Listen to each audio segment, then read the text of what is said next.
Bonsoir à toutes et à tous. Alors, ce soir, une hors-série très spéciale que je ne referai pas pour une vidéo que je n'avais pas envie de faire à la base, qui va être longue, compliquée, complexe, qui va vous demander de vous accrocher vraiment, qui ne traite pas de droit pour une fois, mais qui s'adresse à tout le monde, tant les ramifications sont énormes. C'est un travail qui a demandé plusieurs semaines à plusieurs personnes de mon équipe. On travaillait beaucoup, longtemps, pour démonter et trouver les ramifications, les intervenants de ces ramifications, trouver les documents sources qui appuient les hypothèses et qui donc théorisent les principes. Donc c'est une vidéo qui va être très compliquée. Alors, est-ce qu'ils sont vraiment 700 à manger à la même table ? C'est ça le problème.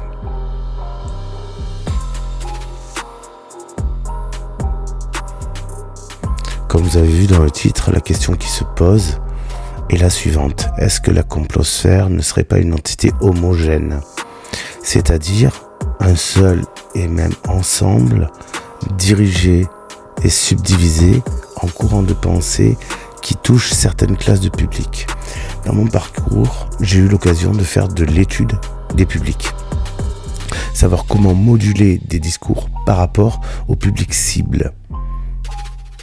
Et je m'aperçois qu'en fait, les théories du complot ne sont pas adaptées à tous les publics. Elles sélectionnent certains publics qui sont sensibles à certains sujets pour X raisons qui sont de notre peut-être vécu. Et c'est là où j'ai remonté la file et je me suis posé cette question. Finalement, est-ce que c'est pas une seule et même entité, chapeautée par plusieurs personnes, dans la forme pyramidale ? Ça pourrait être le cas. Les courants de pensée, d'ailleurs, qui puissent diviser la population, sont bien souvent les mêmes. La santé, les enfants, la religion, la politique sont essentiellement ces quatre courants de pensée dans lesquels on pourrait distinguer les critiques sur l'ASE, légitimes ou non, c'est pas le sujet, les musulmans, les juifs, les chrétiens, les critiques au gouvernement, les gilets jaunes.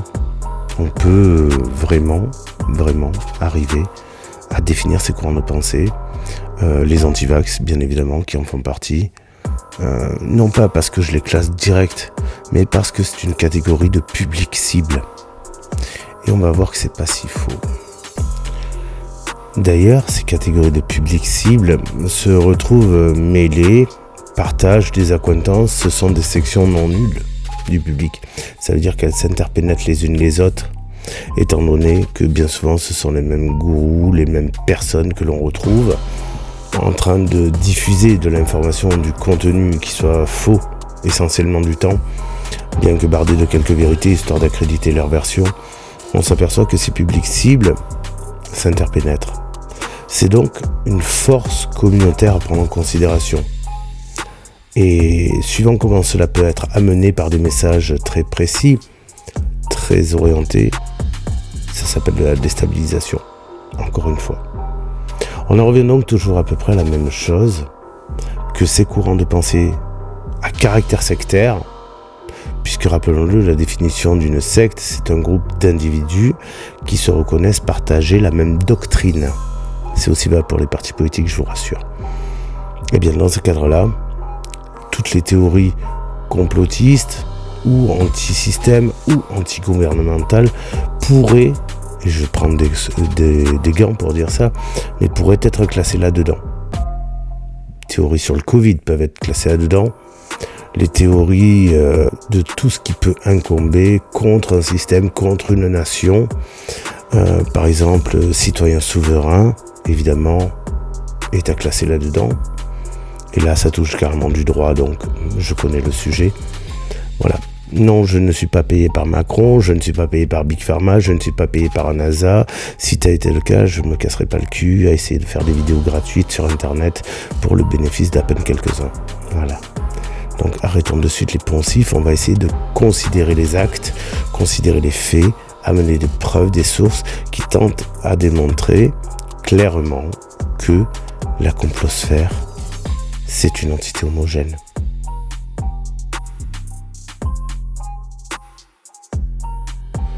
Comme vous pouvez le voir, j'ai beaucoup d'appréhension à démarrer cette vidéo qui, ma foi, a déjà eu beaucoup de travail dessus. Chaque fois, j'ai dû l'arrêter parce que c'est compliqué de parler de ces choses-là. Et je vous demande vraiment d'être patient. J'essaie de faire de mon mieux. Le sujet est très lourd. Il mène très haut. C'est pas pour vous teaser davantage, c'est juste que j'ai vraiment beaucoup d'appréhension à parler de ce sujet précis. Parce que la masse derrière est énorme. Et très honnêtement, ça peut être dangereux. On l'a déjà vu les débordements, vous le verrez dans cette vidéo d'ailleurs. Donc je vous prie d'être assez patient. Je vous en remercie.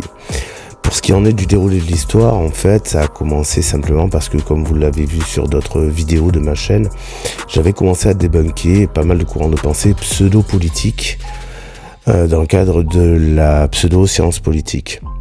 J'ai commencé à débunker Chouard, Gentillet, Fortabal abattu, j'ai débunké le RIC, j'ai débunké pas mal d'autres choses. Et petit à petit, j'ai construit ce narratif-là, qui était que, en fait, ces gens-là sont pas des inconnus les uns pour les autres, bien au contraire, et qu'ils participent tous à la même chose et se rassemblent autour d'une même entité sectaire. Table 700. Alors, qu'est-ce qu'on peut retrouver dans la secte Table 700 ? Des gens comme Christian Cotin, issu de la scientologie, qui avait essayé de faire un business autour de particules magiques, Abdel Zahiri, de la Red Family, Emmanuel Darl d'ailleurs, Morad Al-Latab évidemment, pour tout ce qui est sionisme, etc.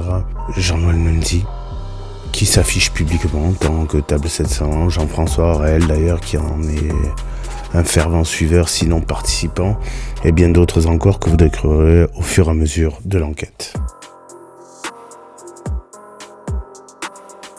Bon, on sait à l'heure actuelle que ces gens ont des acquaintances, qu'ils s'affichent publiquement comme Table 700. On perçoit quelques contours de ce que ça pourrait être. On voit à peu près les mouvances qu'ils portent durant leurs discours, leurs lives, leurs vidéos. On sait de sources sûres, puisqu'on a les photos à l'appui, qu'ils se connaissent, qu'ils se fréquentent. Mais pour faire une secte, il faut un gourou. Et c'est de ça dont on va parler. Et je pense que sur les photos qui viennent de passer, vous n'avez pas vu les détails. Alors, je vous encourage aussi à faire des pauses et de regarder les visages qui sont très importants. Les noms sont notés. C'est pas fait pour rien. Donc là, on va parler, maintenant on va rentrer dans la zone un peu rouge. Ça va commencer à devenir hardcore. Parce que jusque-là, ça allait. On était porté par un flow cohérent, un acheminement de faisceaux, d'indices qui nous mène à considérer que les tenants des mouvances et des courants de pensée, des théories du complot, se fréquentent, discutent entre eux, bref, se connaissent. Ça, on en a la preuve. Maintenant, on va passer l'étape au-dessus. Bon courage. On va parler d'André de Biase et de Camberlin. Vous allez voir, c'est folklorique.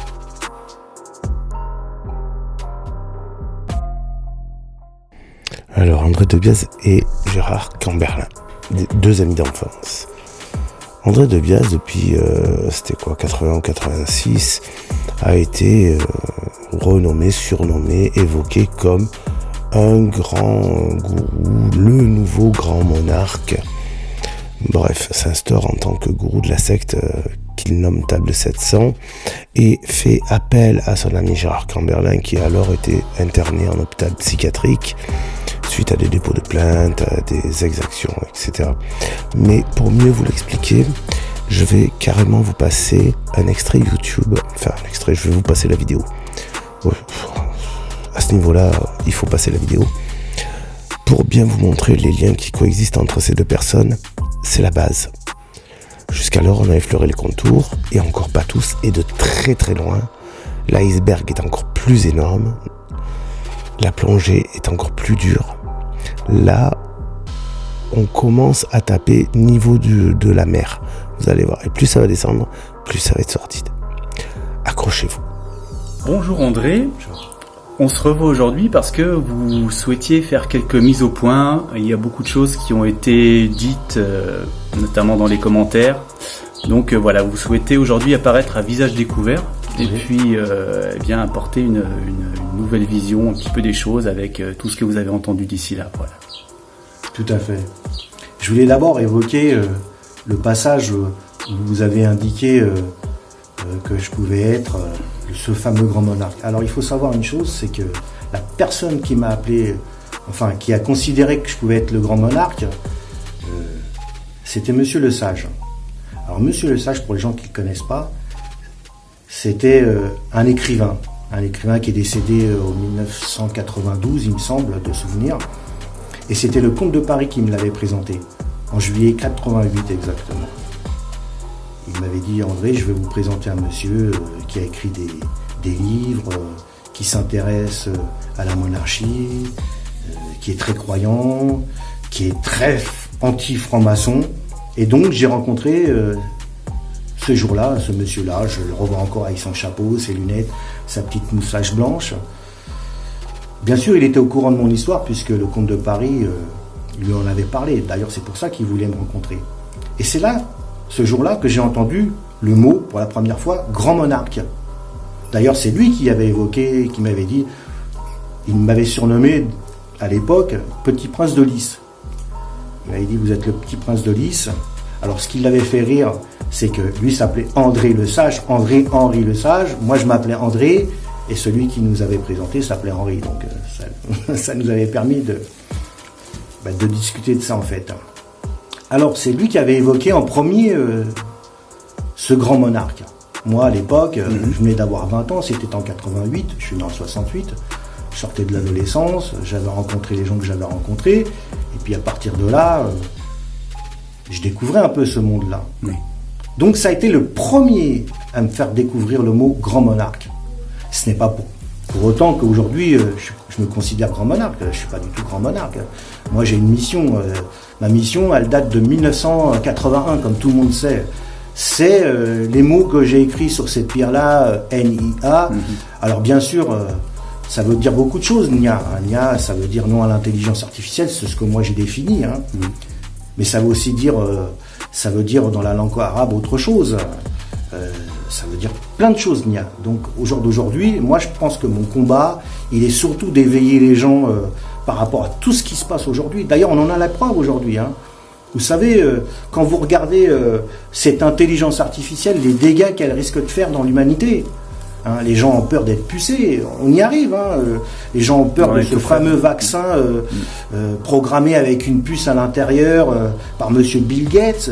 Donc aujourd'hui, si vous voulez, cette prophétie de 1980, puisque moi je considère, et d'ailleurs c'est ce que disait monsieur Le Sage à l'époque, alors bien sûr, on se trompe peut-être, mais je pense pas. Parce qu'aujourd'hui, on vit ce monde-là. Et quand on voit tous ces gens autour de nous, ce nouvel ordre mondial qui se met progressivement, tout doucement en place, il ne nous réserve pas un avenir joyeux. On doit dire ce qui doit être dit, en fait. Alors bien sûr, j'ai rencontré des gens. J'ai aussi mon ami d'enfance, qu'on a évoqué, Gérard Comberlin, qui se bat contre ça aussi. Vous savez, quand j'évoque Gérard Comberlin, au jour d'aujourd'hui, je n'étais pas au courant de ce qui lui arrivait, en fait. Je savais qu'il était enfermé, et quand il a eu la possibilité de me contacter, il m'a dit, André, je suis enfermé dans une pièce, chez les fous. On m'a pas jugé. Alors que lui, peut-être, on dit qu'il est virulent, mais c'est légitime. Gérard, c'est quelqu'un qui est différent de moi, vous voyez. Et pourtant, on se connaît depuis qu'on est enfant. Mais on a deux chemins, tous les deux, pour le même objectif, c'est-à-dire se battre pour la liberté des choses. Et aujourd'hui, on est très menacé. Il est d'ailleurs, aujourd'hui, on va dire, entre quatre murs. Et c'est ça la réalité des choses. Il s'est rendu en garde à vue parce qu'il a été convoqué, et de là, il n'est pas ressorti. À partir de là, il n'est plus ressorti. Il a été jugé fou alors qu'il n'est pas du tout fou.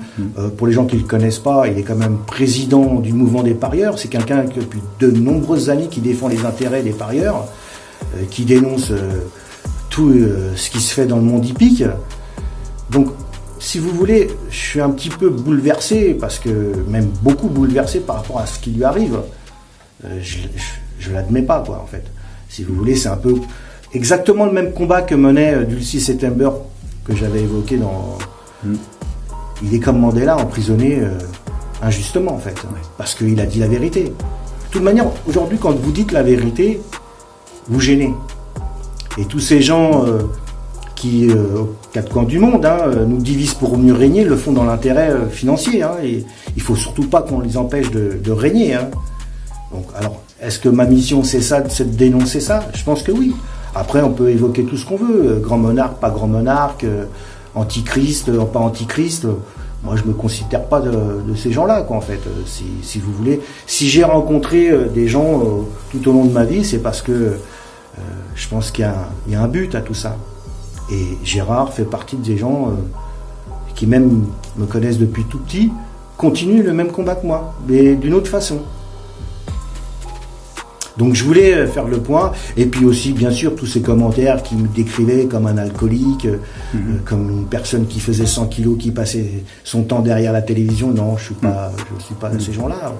Au jour d'aujourd'hui, les gens qui me connaissent, ils m'ont dit mais André, mais montre-toi, parce que les gens ils disent tout et n'importe quoi, c'est pas possible d'accepter ça. Alors aujourd'hui, oui, Yannick, j'ai décidé de me montrer, déjà pour soutenir Gérard, parce que c'est quelque chose que je ne peux pas supporter, en fait. Et d'ailleurs, si vous le permettez, tout à l'heure, j'aimerais qu'on puisse le contacter pour savoir, parce que j'attends une réponse du juge pour savoir s'il peut être libéré rapidement. Parce que ça, c'est aujourd'hui ma priorité, en fait, c'est de le faire sortir pour qu'il puisse s'exprimer aussi librement et pas entre quatre murs et gavé de cachets du matin au soir. Ça, c'est... On ne peut pas accepter ça en France, c'est plus possible. On a l'impression de revenir à 50 ans en arrière. Oui, vous m'avez raconté comment il avait été interné d'office, quasiment. Donc c'est vrai que c'est assez arbitraire. C'est scandaleux. J'ai pas d'autres mots, c'est scandaleux. Vous savez, Yannick, Emmanuel Macron, enfin, Gérard avait rencontré Emmanuel Macron lors de leurs assemblées à Bourg-le-Péage, si je ne me trompe. Au début du mouvement. Voilà, exactement. Il a été le voir et il y avait de nombreuses personnes présentes et il a évoqué justement ce dysfonctionnement qui était puisque lui représente le monde des parieurs. Il lui a fait des belles promesses, Emmanuel Macron. Il lui a dit oui, vous inquiétez pas, je vais traiter. Mais ça, j'ai l'impression qu'il l'a fait avec tout le monde. Au jour d'aujourd'hui, on se rend compte qu'il n'a pas tenu ses promesses. Donc effectivement, Gérard, en plus d'avoir dénoncé tout ce système-là, aujourd'hui il dénonce l'intelligence artificielle, il dénonce tout ce système qui est en train de se mettre en place avec ce nouvel ordre mondial. Donc il gêne Gérard. Donc, comme d'autres personnes, il est mis à l'écart. Voilà. Et là, on vous empêche d'ailleurs de le contacter. Ah ben moi, on m'a coupé tous mes réseaux. On m'a coupé mon Facebook, mes Facebook. On m'a coupé tous les moyens de pouvoir communiquer avec lui. Et là, j'ai réussi à obtenir un numéro de téléphone, puisqu'on lui a donné un téléphone pour qu'on puisse dialoguer. Et je lui ai dit, attention Gérard, je veux pas que ça te porte préjudice. Il m'a dit, t'inquiète pas mon André, moi je le fais pas uniquement pour toi, je le fais parce que lui connaît très bien ma vie, il me connaît depuis enfant. Il m'a dit, je le fais aussi pour la France. Et c'est ça que j'arrive pas à comprendre, qu'il n'ait pas un soutien encore beaucoup plus important, parce qu'il est privé de liberté pour dénoncer ce système-là que je considère mafieux, parce que c'est une mafia, ça.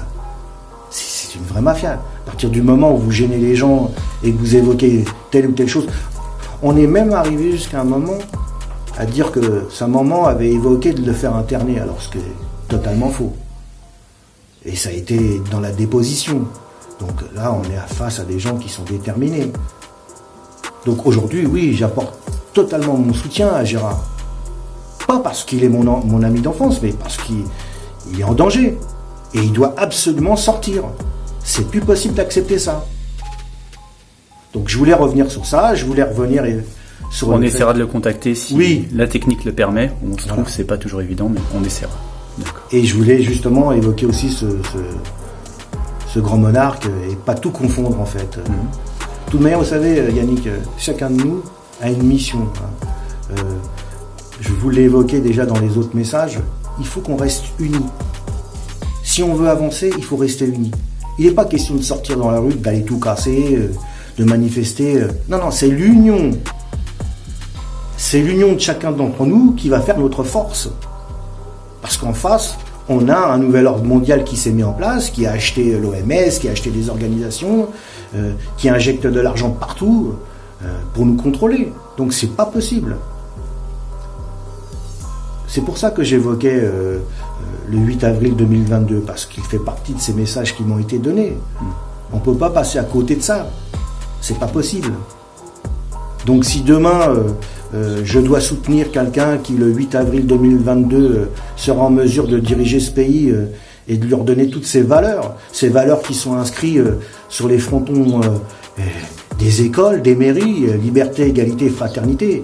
Aujourd'hui, c'est plus le cas. Ça a été... quand on parle de Gérard, il est privé de liberté. L'égalité, j'en parle même pas, parce que aujourd'hui, on est le pays en France où on saisit le plus de gens tous les jours. On va avoir des milliers d'entreprises, je suis entrepreneur, qui vont être saisies. Il y a des milliers de personnes aujourd'hui en France qui n'ont pas à manger. Mais ça, on ne le montre pas à BFM, on ne le montre pas à TF1. Donc voilà, c'est pour ça d'ailleurs que je soutenais toutes ces réserves citoyennes qui...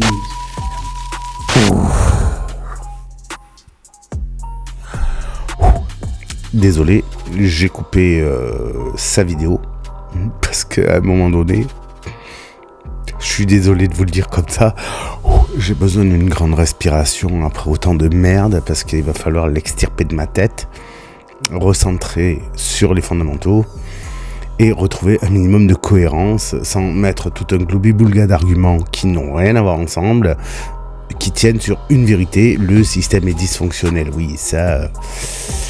n'importe qui doté de plus de 75 de QI est capable de s'en apercevoir, c'est pas secret, hein.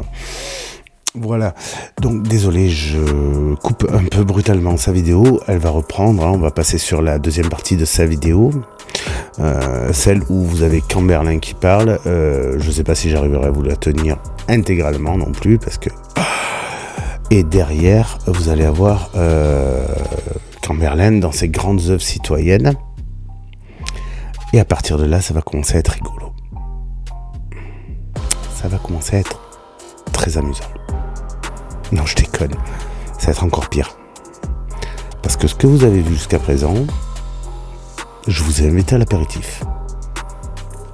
On va commencer le grand repas. Et vous inquiétez pas, ça va aller loin. Alors faites une pause. Buvez un peu, respirez, faites des papouilles à votre femme, jouez avec vos gamins, sortez le chien. Premier palier, attends. Donc on va faire un petit point à ce niveau-là.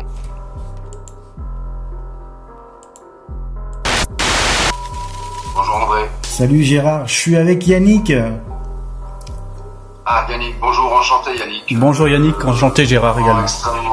Bonjour Yannick, extrêmement Bonjour. pressé de faire votre rencontre physique. Voilà, en fait, je t'appelais déjà pour savoir comment tu allais. Et...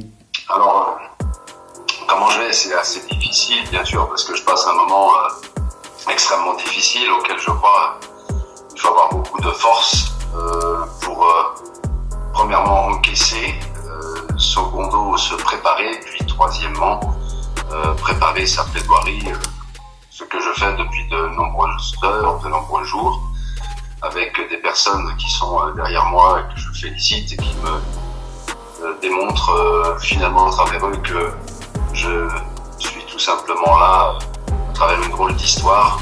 Alors je pourrais vous en dire plus, mais je vais préférer comme garder quelques points tout simplement à la demande de mes avocats. D'accord, très bien.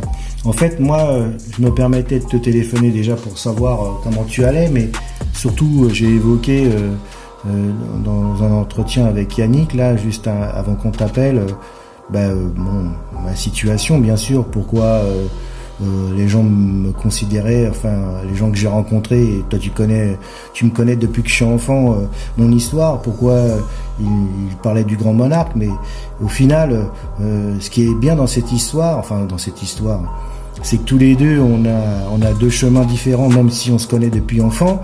Tu connais mon histoire, je connais ton histoire.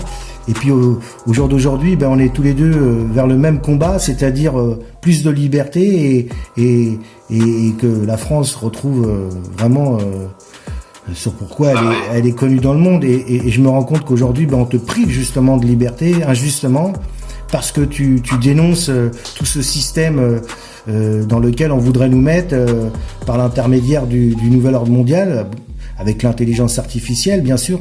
C'est ça. Et donc, voilà, est-ce que tu peux nous dire plus? Enfin, Yannick aurait aimé t'entendre de vive voix, en fait, ce que tu penses de tout ça, toi aussi. Alors, je vais revenir sur ce que tu viens de dire. Bien sûr, notre connaissance, on a fait toutes nos écoles ensemble, et jusqu'à l'âge de 15 ans, au moment où j'ai quitté Paris, la barre d'HLM, comme tu le dis si bien, et que nous ne regrettons pas, puisque nous avons toutes et tous par dizaines, et avec tout le nombre de personnes, et j'y pense d'ailleurs très très très très souvent, des journées et des jours dans les écoles merveilleuses avec toutes nos familles, nos pères, nos mères, tout le monde, pas le droit à l'erreur des enfants, la meilleure éducation, je crois, peut-être pas du monde, mais la meilleure éducation en groupe, et c'est souvent ce à quoi je fais référence, puisque de te voir là avec le sourire, et je sais que tu passes des moments déjà depuis des décennies.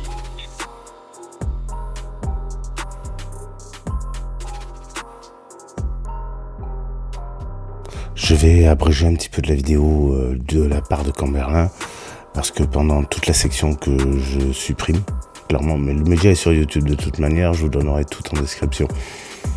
Ils ne parlent que de leur enfance et des liens qui les entretiennent, donc on passe à autre chose. Voilà, sinon on va pas y arriver, ça va être beaucoup trop long et vous n'avez pas tant de temps que ça. Il faut que les Français s'éveillent et puis qu'ils voient que ça soit toi, moi ou les gens qui mènent un combat pour la vérité, soient reconnus tels et qu'on soit pas jugés parce qu'on essaye d'éveiller les gens. Alors moi aujourd'hui j'attends de toi que tu sortes de cet endroit comme beaucoup de gens qui te connaissent, et puis qu'on puisse fédérer encore beaucoup de gens pour qu'ils puissent s'éveiller.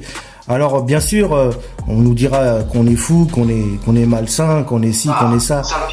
Nous on sait au fond de nous-mêmes que on n'est pas des carriéristes, on n'est pas des hommes politiques, on fait ça, et d'ailleurs c'est ce que j'évoquais tout à l'heure avec Yannick, ça me rappelle quand on habitait Arcueil tous les deux, où est venu Mandela et qui m'a évoqué ce jour-là, il m'a dit: André, un jour on te mettra en prison parce que tu dis la vérité.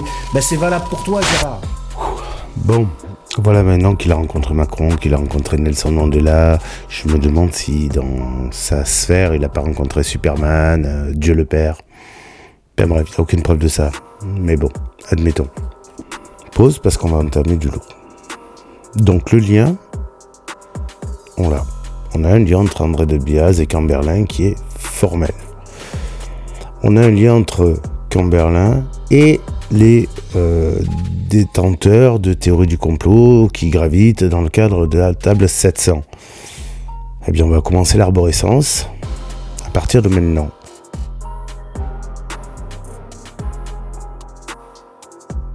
Bon, recentrons-nous un peu. Vous voulez bien? Jusqu'à présent, on sait qu'il existe une secte qui s'appelle Table 700, qui officie sur tous les réseaux, tous les médias non mainstream. En VK, Telegram, Facebook, TikTok aussi, d'ailleurs, beaucoup. On sait que ce sont des groupuscules qui touchent plusieurs domaines. La santé, la politique, l'enfance, les familles, la citoyenneté, les courants politiques. On sait qu'il y a bien des personnes, Emmanuel Darle, on l'a vu. On sait qu'il y a Christian Cotten. On sait qu'il y a Jean-Noël Mendy, Morad El-Hattab, Zahiri. On sait qu'il y a Harel également, du fameux comté autonome de Savoie, comme par hasard. On sait qu'il y a tout ça, mais on va voir aussi plus loin, on va voir les accointances, et notamment une des plus grosses accointances avant de commencer cette arborescence. Et vous allez avoir une sacrée surprise. Je vous renvoie donc à l'affaire qui a opposé Monsieur Gérard Camberlin et Monsieur Daoult, ainsi que Monsieur Azalbert, le patron de François, mais pas que. Mais vraiment pas que. Monsieur Azalbert, Xavier Azalbert, de François. François, qui est donc un média non mainstream, qui se veut revendicateur, etc., que l'on connaît. On sait tout ça, on en est là, à ce moment-là, et on va voir ça. On va voir la nébuleuse Azalbert, on va voir ce qu'il a relié à Table 700, ainsi que toute l'arborescence, ça part de là. Donc on part sur des histoires de fric, bien évidemment. Mais avant ça, un petit enregistrement téléphonique s'impose. Surprise. Allez, tendez l'oreille. Oui, allô? Oui, voilà, Antoine, merci. Donc je viens d'arriver. Oui. On est avec je suis avec deux personnes, Antoine, et à l'issue d'hier, donc je suis avec. Alors je te dirai pas tout de suite le nom d'une autre personne qui est là, bien sûr, pour y arriver et régler les affaires. Je suis aussi avec Xavier Azalbert. D'accord. Et nous sommes là donc à Paris. Antoine, je répète bien, avant que nous attaquions quoi que ce soit, je suis venu et je me suis permis d'intervenir pour la paix, pour que tout se règle. Et je ne te lâcherai pas jusqu'à la fin, comme je l'ai dit devant la dame chez toi hier. Voilà. D'accord. Donc ça, c'est le premier point. J'ai pas tout entendu, comme je te l'ai dit hier. Je n'ai pas tous les tenants, toutes les profondeurs. Il n'y a que vous et les concernés qui puissent le faire. Mais voilà, donc je suis avec Xavier, aussi une autre personne, du côté de la justice, et pour régler ces affaires. Alors, on en a déduit, et puis là vous allez pouvoir en discuter, prendre ton temps, tu peux l'enregistrer aussi, cette communication, il n'y a rien à cacher, c'est tout transparent, un peu plus qu'hier bien évidemment, puisque je ne t'ai donné aucun nom ni quoi que ce soit, et ton nez a bien fait quand je suis parti en disant c'est le bon choix. Alors on y est, on avance, ça reste entre gens concernés. Voilà Xavier, donc avec Antoine. Bonjour Monsieur Daoust. Bonjour. Vous comprendre tout. Et merci d'abord d'avoir parlé avec Monsieur Camberlin. On ne connaît pas et je vous remercie d'abord de prendre cette conversation. Je précise que je n'en ferai pas état sur les réseaux sociaux. Je garde cette conversation confidentielle entre vous et moi. Je vous demanderai d'en faire pareil, mais j'espère qu'en tant que journaliste, on va se faire confiance. L'objectif de cette conversation, c'est, comme vous le savez, il y a un certain nombre de faits qui ont été reprochés. Moi, les affaires familiales, c'est pas mon sujet, ça m'est égal. Je pense qu'il y a un certain nombre de personnes avec qui vous travaillez qui sont sûrement pas au courant de tous les éléments. Et que quelque part vous n'êtes peut-être pas au courant de tous ces éléments et vous avez été, à mon avis, instrumentalisé. C'est pour ça que ce que je voulais vous faire comme proposition, c'est de travailler ensemble et de vous racheter la société Factem Service. D'accord. Non, alors Antoine, juste une chose. Par rapport à mon intervention, ça je ne savais pas tous les tenants, tous les aboutissants, mais je voyais Xavier qui dit j'aimerais bien avoir cet homme-là au téléphone, donc ce qui me concerne à moi, c'est fait. À toi Antoine, voilà, alors, j'aurais quand même, avant d'entrer dans le vif du sujet, je souhaiterais quand même savoir comment, alors c'est Gérard, hein, c'est ça? Oui, tout à fait. Voilà, comment Gérard Camberlin s'est retrouvé chez moi hier, en fait. Comment mon adresse n'est nulle part, donc je ne comprends pas comment mon adresse a pu se retrouver comme ça auprès de ce monsieur. Alors j'ai eu un contact avec la cellule anti-pédocriminalité avec laquelle je travaille au national et hors de nos frontières. Et voilà, tout simplement, et sans quoi que ce soit. De toute façon, si on veut, on peut, la preuve, on peut avoir des adresses, on peut avoir un numéro de téléphone parce qu'il y a une jolie résistance. Et je pense, Antoine, sans passer de pommade, que tu fais partie de ceux-là. D'accord. C'est quoi mon adresse postale était auprès de qui au juste? Je comprends pas. Des connaissances à moi. Bon, j'ai demandé, donc comme tout, hein, comme tout. Il n'y a pas de quiproquo. Voilà. Par contre, on se dira, et je suis sûr qu'Antoine, très proche, dans un avenir très proche, eh bien, on sera tous ensemble pour faire les choses bien. Ça, j'en suis convaincu. Après, chacun d'entre nous, etc., etc. En tous les cas, voilà. Bon. De savoir, alors peut-être un voyage si tu préfères, ou si vous préférez, pardon, situe-moi. Peut-être un voyage, ou sinon on peut faire même... Moi, je suis prêt à venir vous rencontrer. Voilà, je sais pas. Alors en fait, voilà. Je vais vous expliquer. Fast and Furious, dans un premier temps, n'est pas à vendre. C'est quelque chose que j'ai monté de mes mains avec 2 amis. Et si un jour l'aventure doit se terminer, je ne préférerais pas qu'elle se finisse entre vos mains. Ne le prenez pas personnellement, je parle vraiment en fait entre les mains de personnes, tout simplement. C'est pas vous directement qui êtes ciblé quand je dis ça. Mais et d'autre part, pour toutes les affaires que vous avez étalées sur les réseaux sociaux, il y a déjà des procédures en cours bien avant que mon ex-épouse dépose ses plaintes.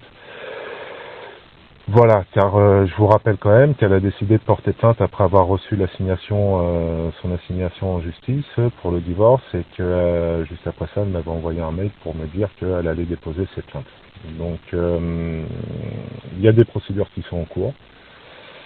Je peux comprendre que vous ne soyez pas intéressé quand vous dites que vous n'êtes pas raconter ma vie privée, etc.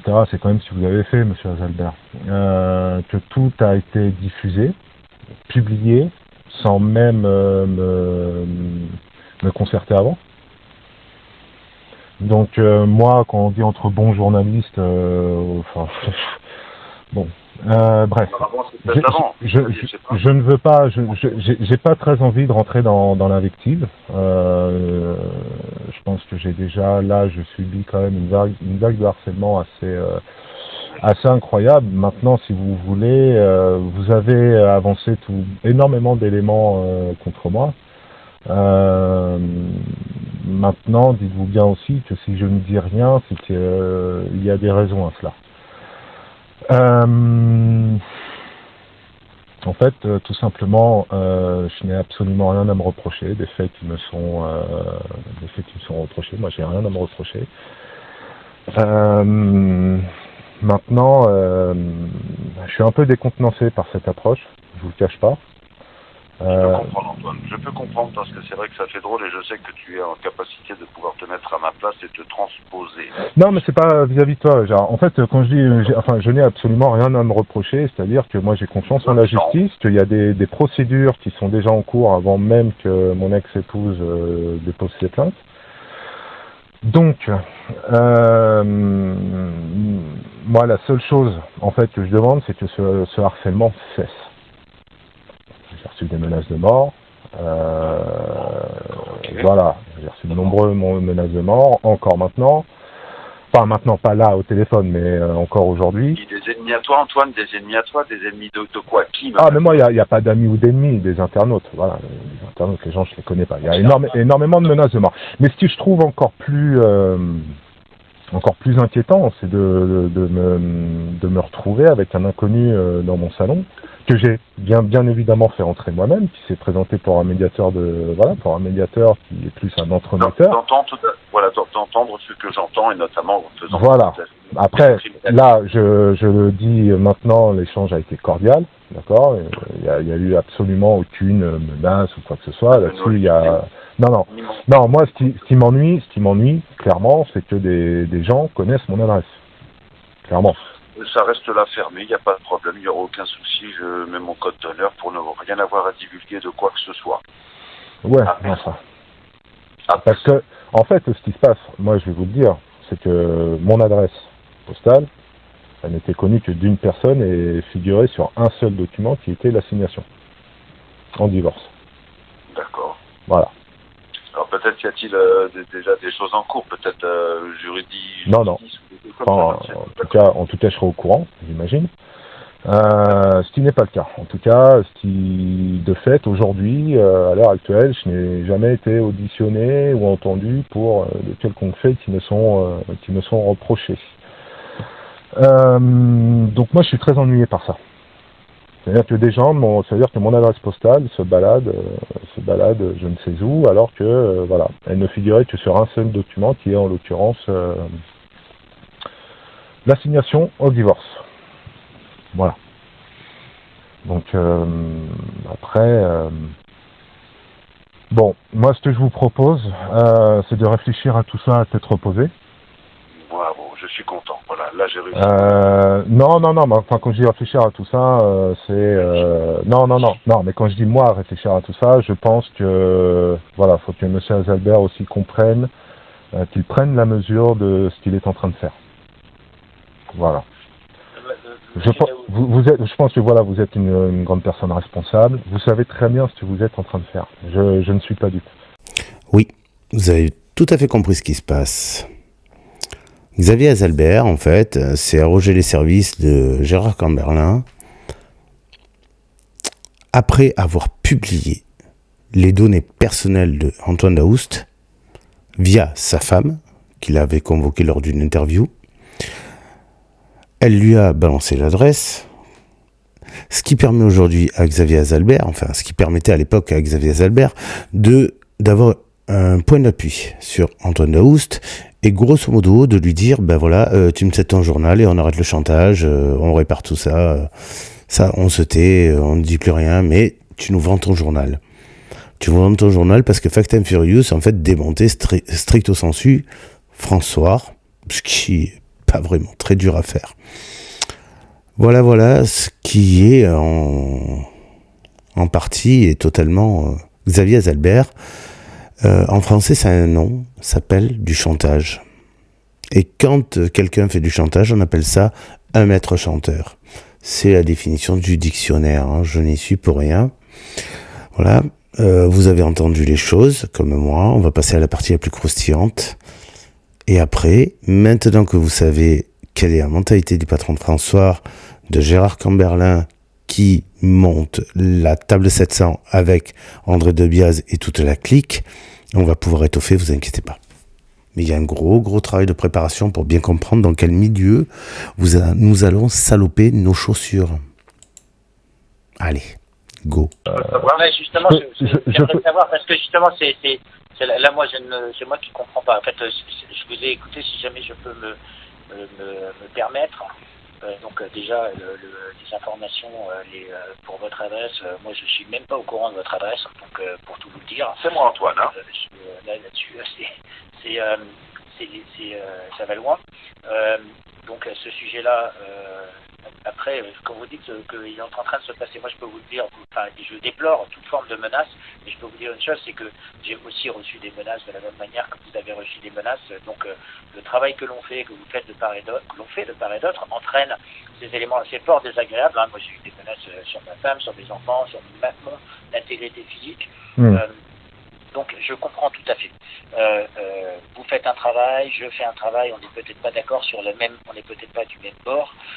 La problématique que l'on a aujourd'hui, c'est y a-t-il une fenêtre d'opportunité? Je comprends que vous ne voudriez pas vous pensez que cette société n'est pas à vendre.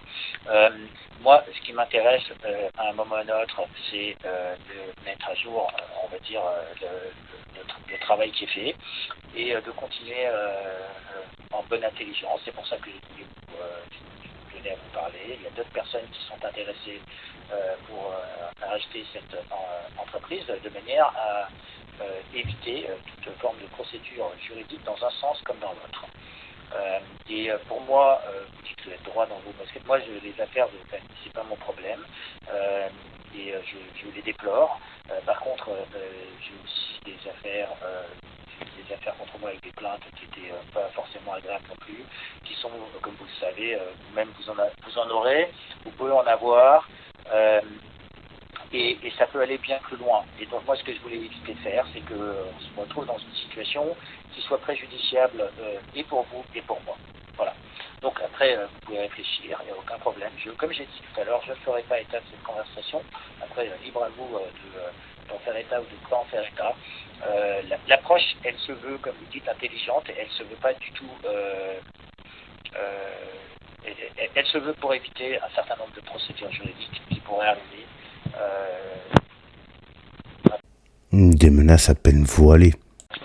Voilà. Moi, je sens, Antoine, une chose, sans tout savoir, je sens une chose, c'est que ceux qui sont autour de toi, ils vont te lâcher, Antoine. Oui, non, mais ça, bon. Voilà, non, en revanche, je suis pas sûr de bien comprendre. Il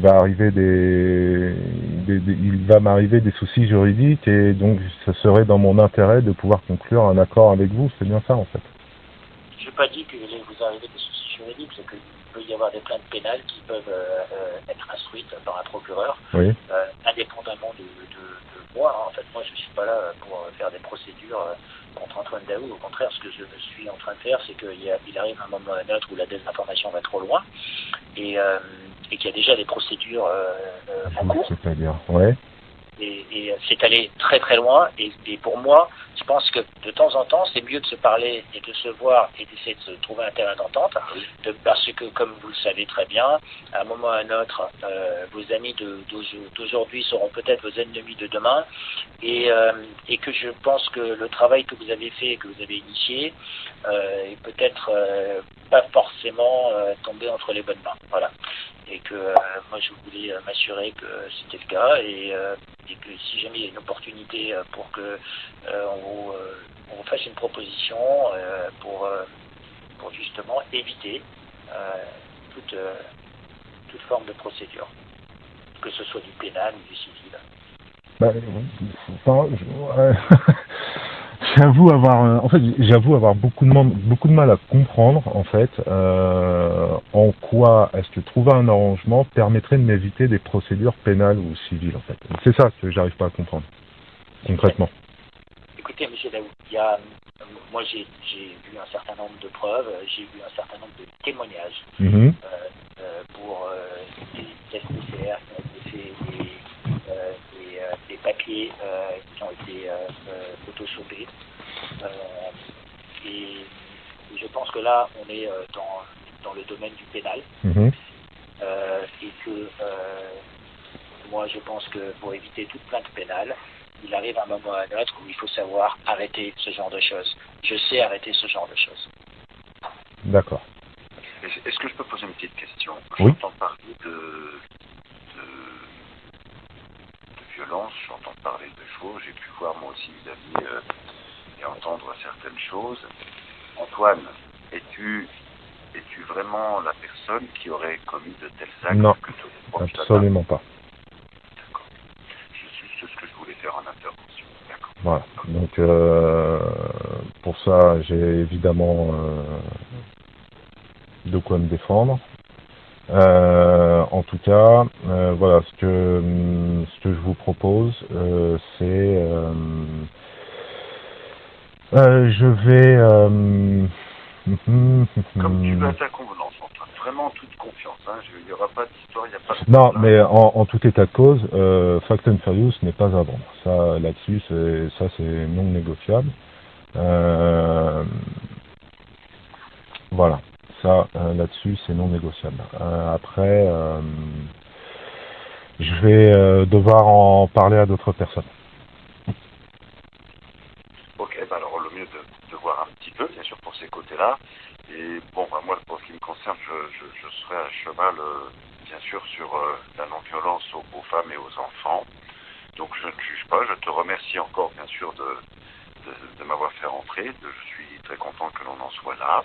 Je n'ai pas tous les tenants, tous les aboutissants, que ce soit bien clair. En tous les cas, à suivre. Si tu as des gens peut-être à voir, donc après c'est toi aussi, en fonction de vos affaires, ce qui est possible de faire entre vous. Et que chaque chose soit bien à sa place. Mais en tous les cas, gardons le lien et puis vois ce qu'il y a à faire. Ou peut-être échanger même vos numéros de téléphone, Xavier, avec Antoine. Je ne sais pas votre confiance. Il n'est pas question que tu... Je pense que vous avez mes coordonnées, non, Antoine? Non, j'ai pas vos coordonnées. Alors, j'avais essayé de vous appeler une fois il y a un petit moment, mais je ne crois pas les avoir conservés. Donc, je vous donne mon numéro? Oui. Suite à ce chantage, cette pression, suite à ces menaces, Suite à tout ça, Antoine Daoust fera une tentative de suicide. Et il va se louper. Heureusement. On a besoin d'esprit critique, on a besoin de véritables journalistes et pas de certains médias putassiers qui font la propagande de la destruction de tout pour le compte du privé. Voilà. Donc voilà qui est Xavier Azalbert, voilà qui est Gérard Camberlin dans les grandes lignes, voilà qui est André de Biase. On peut commencer l'arborescence et on peut commencer le grand repas. J'espère que les hors d'œuvre vous ont plu. Parce que comme la dernière fois, ce soir c'est pas du ragoût. On va taper dans le bon gros gigot. Vous inquiétez pas, ça va être du lourd. Allez, on y va. C'est parti ?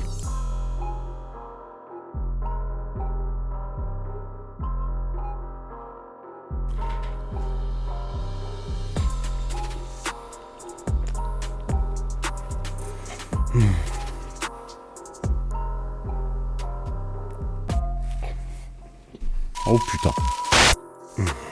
Ah bah ça fait du bien de manger un petit peu. Merci de m'avoir entendu. Désolé. Comme on vient de l'entendre, Xavier Azalbert a fait en 2021 un coup comme ça à Antoine Daoust. Dire du chantage pur et dur, hein, clairement.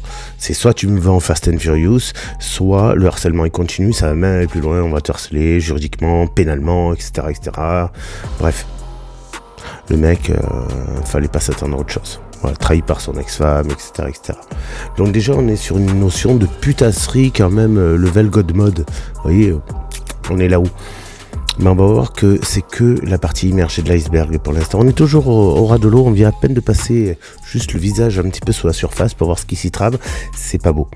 C'est pas beau. Donc on va voir dans un premier temps qui est Camberlin. Parce qu'on en parle depuis tout à l'heure, mais on n'a pas un petit peu creusé. Hein. On n'a pas creusé beaucoup. On sait qu'il est très pote avec De Biase, on sait très bien qu'il figure sur toutes les photos de Table 700, puisque c'est toujours la même thématique, Table 700, la secte. Et on va voir jusqu'où ça va. Si vous êtes prêts, on est parti. Alors, bon, donc voilà. Comme on peut le voir sur cette photo de Table 700, les liens entre De Biase, Azalbert et Table 700 sont faits par Gérard Camberlin. C'est un peu le tronc commun, si vous préférez. C'est un peu par lui que vont transférer tous les messages de Biase et les OPA de Azalbert. Donc sur cette photo, on peut voir très bien les choses. Jean-François Harel, Gérard Camberlin, de droite à gauche, Morad à la table, Jean-Noël Mendy, un mec que j'ai pas réussi à identifier, mais je continue à chercher, Emmanuel Darle du CSI. Tiens, comme par hasard, on va en parler du CSI. Abdel Zahiri, notamment frère musulman, mais aussi Red Family, on va en parler. Cette volonté de détruire l'ASE, légitime ou pas, c'est toujours pas le sujet. Et enfin, à gauche, on a Christian Cotten. Après, il y a quelques personnes que je n'ai pas réussi à retrouver, malheureusement, mais je continue à les chercher. Donc, Christian Cotten, lui, c'est la scientologie, c'est aussi la citoyenneté, c'est beaucoup de ces choses-là. Christian Cotten, très très proche de Francis Lalanne, qui le suit partout, qui va avec lui partout, qui fréquente tous les groupuscules pseudo-citoyens, pseudo-démocratiques, Alliance révolutionnaire, LDF, Alliance du peuple, etc., etc. Tous ces mouvements-là, pour ne citer que la Ruche citoyenne, etc., pour ne citer que, sont impliqués dans des contacts avec Francis Lalanne et Christian Cotten de Table 700.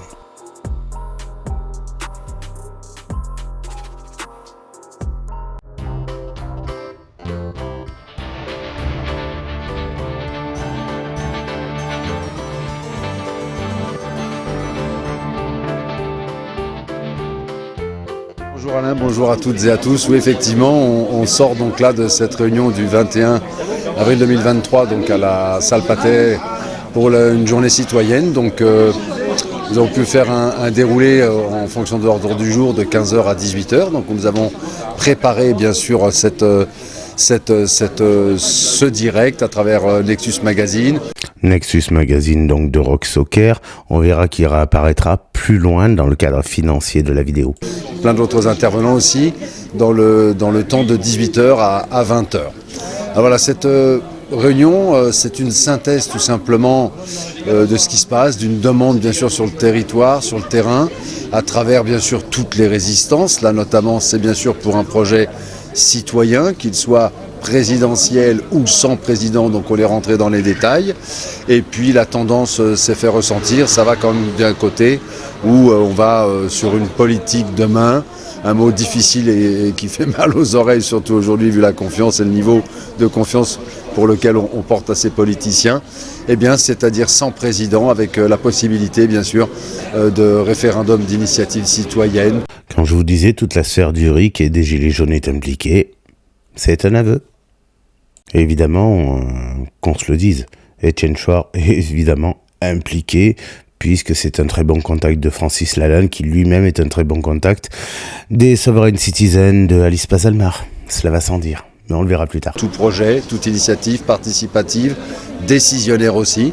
Donc c'est l'effet d'une étincelle, une toute petite étincelle, parmi toutes celles qui travaillent aujourd'hui sur tout le territoire, dans lequel nous allons essayer bien sûr de mettre en convergence tout simplement. Il va sans dire qu'il s'agit là du groupuscule Convergence Citoyenne, qui a défrayé la chronique bien évidemment. Voilà. Alors cette journée du 21, puis d'autres encore, donc les liens ont été faits.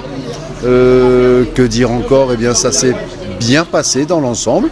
Et puis quelque chose s'est passé, c'est que nous sommes tous applaudis à la fin. On a dit qu'on ne se quittait plus. Dans la continuité, la suite, un petit compte rendu va être fait. Vous pourrez revoir donc ça sur ce passage donc sur Nexus Magazine, bien sûr, en replay.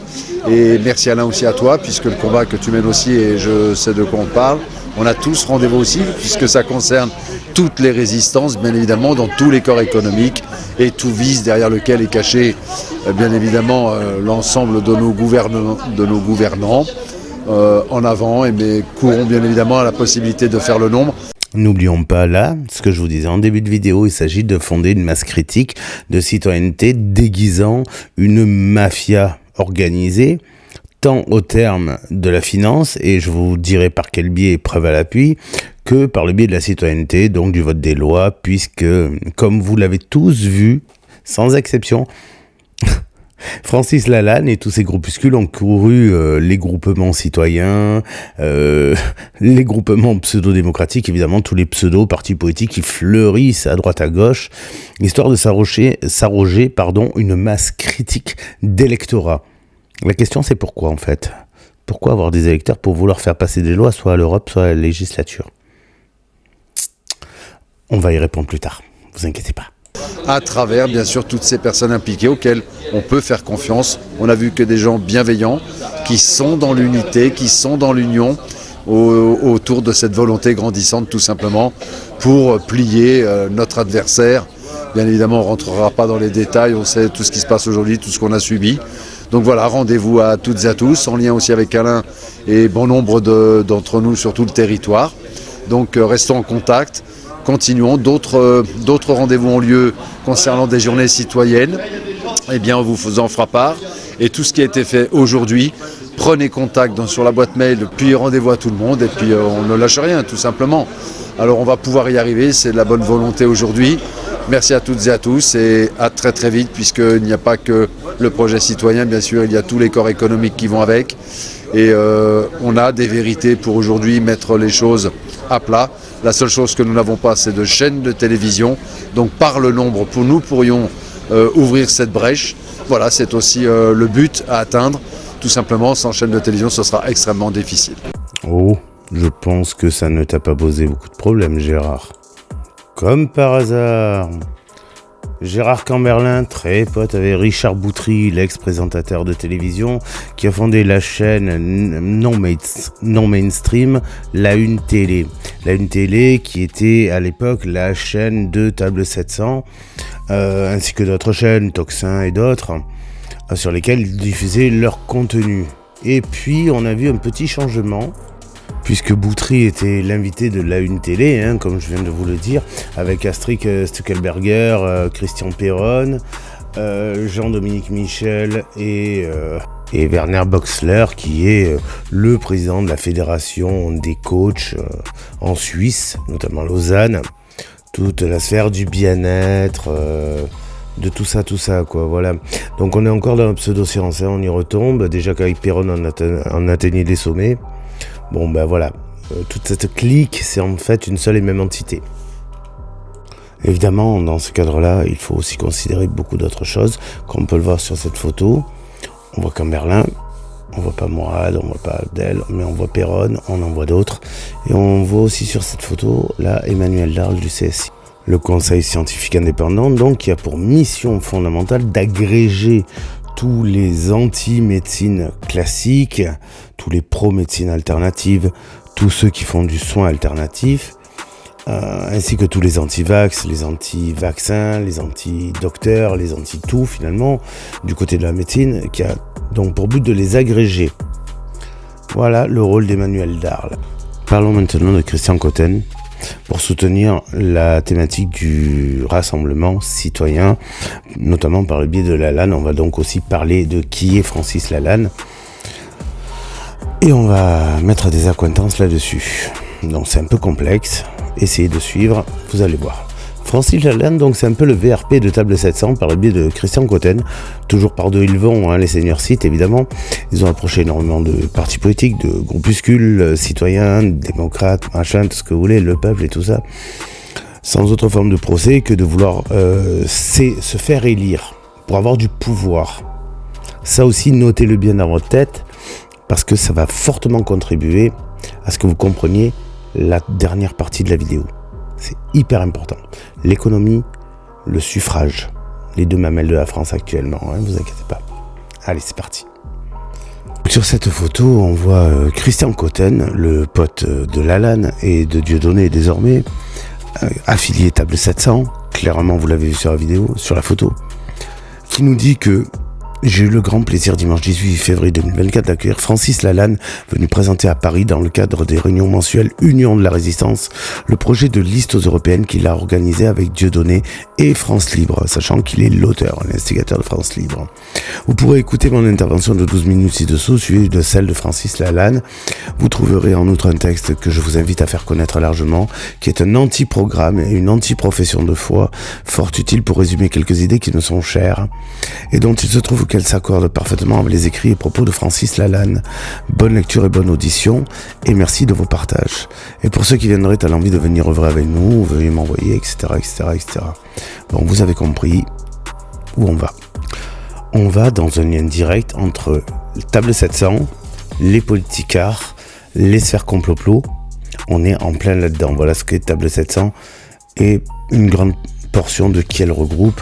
Par exemple, Mathilde Vonner, Divizio, on a vu qu'il y avait Florian Philippot évidemment, et Dupont-Aignan, ainsi que notre cher ami ex-gilet jaune, vous l'aurez reconnu vous-même.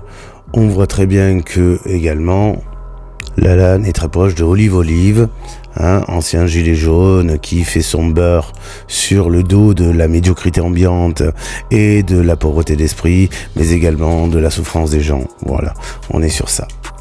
Et évidemment, Francis Lalanne côtoie la Une Télé, direct de Lalanne sur la Une TV, c'est marqué dessus, avec Boutry, avec Perron, avec notre amie la protectrice de tous les enfants du monde, dont elle a rien à foutre puisqu'elle ne fout jamais rien avec. Bref, vous l'aurez reconnu, Stuckelberger. Mais en fait, faudrait se demander pourquoi Lalanne. On sait très bien que Lalanne, il est allé fricoter avec Paz Almar, on a les photos. On sait très bien qu'il est allé rencontrer Étienne Chouard pour le RIC. D'ailleurs, Camberlin l'a même mentionné lui-même, c'est vous dire. Tout ça, c'est la même clique, la même secte, le même organisme. Mais encore une fois, pourquoi ? Pourquoi la famille Lalanne ? Pourquoi Francis Lalanne ? Ah, ça y est, peut-être une réponse à apporter.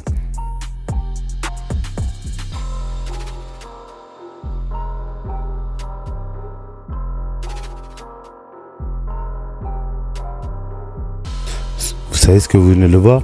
L'étendue du patrimoine de la famille de Francis Lalanne. Ils sont multimillionnaires. Voilà pourquoi quelqu'un qui est soi-disant sans le sou, très pauvre, arrive à voyager de partout, tout le temps, rencontrer autant de monde, être à droite, à gauche, sans que jamais de fonds ne lui soit versé, même s'il prétend avoir une petite entreprise auparavant qui s'appelle Frankland.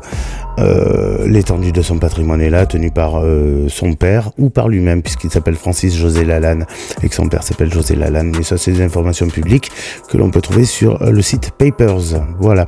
Donc on glisse doucement vers le côté économique de la chose. D'ailleurs, en parlant d'économie, vous savez qui c'est qui fricote avec Lalanne dans le cadre économique et dans le cadre immobilier de la chose? Oui, parce que ce que je ne vous ai pas dit, c'est que ces patrimoines-là s'orientent vers des SCI, des sociétés civiles immobilières. La mafia de toute la complosphère, de tous ces gens-là, de table 700, c'est petit à petit vers l'immobilier que ça se tourne. Et vous allez en avoir les preuves.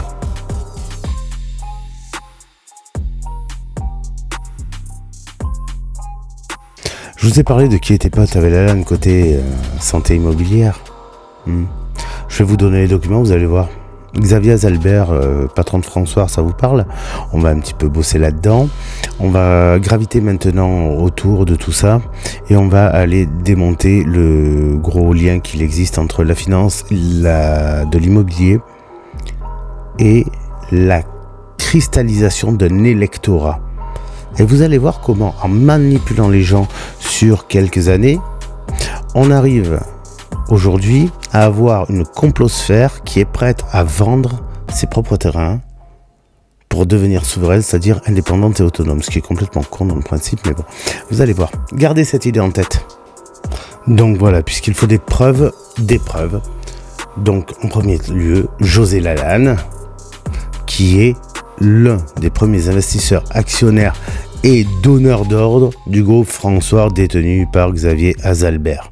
Vous vouliez un lien costaud, vous l'avez maintenant. Voilà pourquoi toute cette clique fonctionne ensemble de manière économique. Mais cela seul ne justifie pas tout le reste. Parce que la nébuleuse Azalbert, vous êtes vraiment pas prêts. On a fait un gros travail. On a fait un gros travail, le numéro des SCI, le nom des SCI. Voilà la nébuleuse.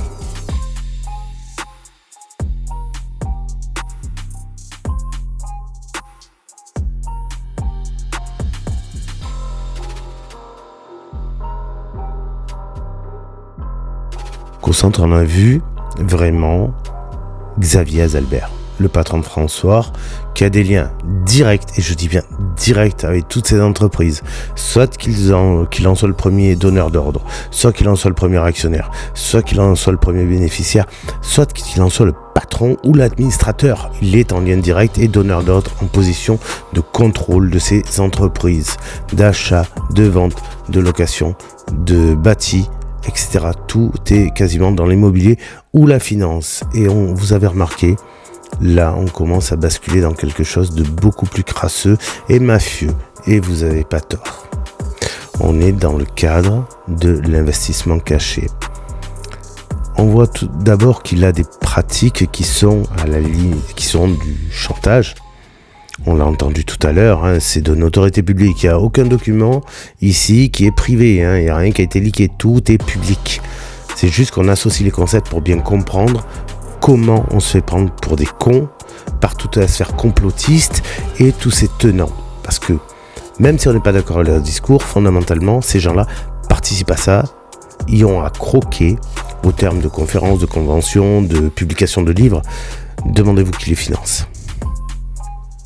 Vous avez des multimillionnaires dans le tas, et ce ne sont pas des gens du peuple. Sur ce graphique que je vous présente là, on va y aller très progressivement parce qu'il est robuste.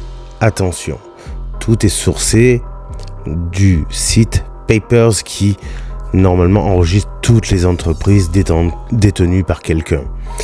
Vous verrez qu'il se divise en deux sections. Une rouge pour tout ce qui est croyance, tout ce qui est mouvement groupusculaire, et à droite tout ce qui est patronyme d'entreprise, tout ce qui est de la personnalité morale. À ceci près que là on parle du financier. À gauche, donc, vous avez la Scientologie, Christian Cotten, la secte Table 700, Gérard Camberlin. Voilà. La liste des membres actifs, elle est simple. Pour l'instant, elle est tenue avec Xavier Azalbert, Emmanuel Darl, Christophe Yama, Christian Cotten, Francis-José Lalanne, Pierre Barnerias, Alexandre Juvin-Brunet, Yannick Le Graal, Jean-François Harel, Abdelzahiri Morad El Attab, Jean-Noël Mendy, Jean-Bernard Fourtillon et Christophe Fiamma de Alliance du Peuple. En gestion immobilière, vous avez donc la famille Claudel, premier groupe, la famille Lemaire, deuxième groupe, la famille Francis-José Lalanne qu'on vient de voir, Roch Soccer qui interviendra, vous le verrez un peu plus tard, et Xavier Azalbert qu'on est en train de voir.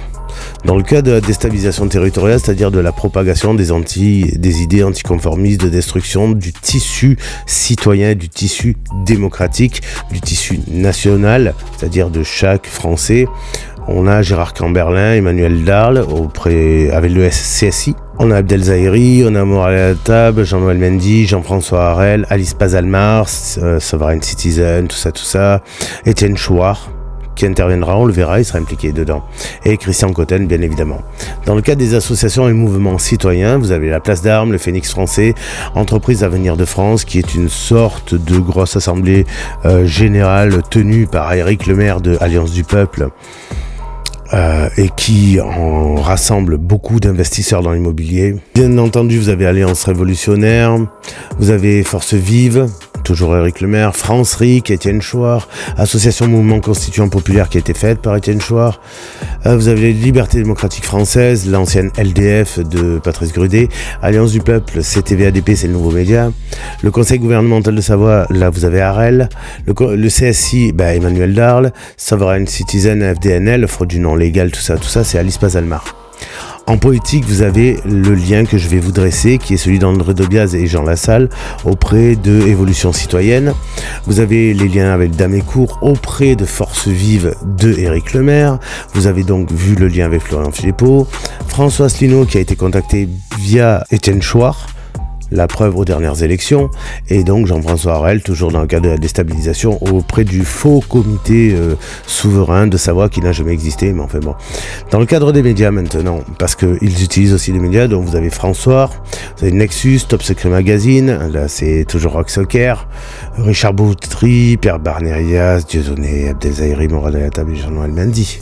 On est sur du lourd.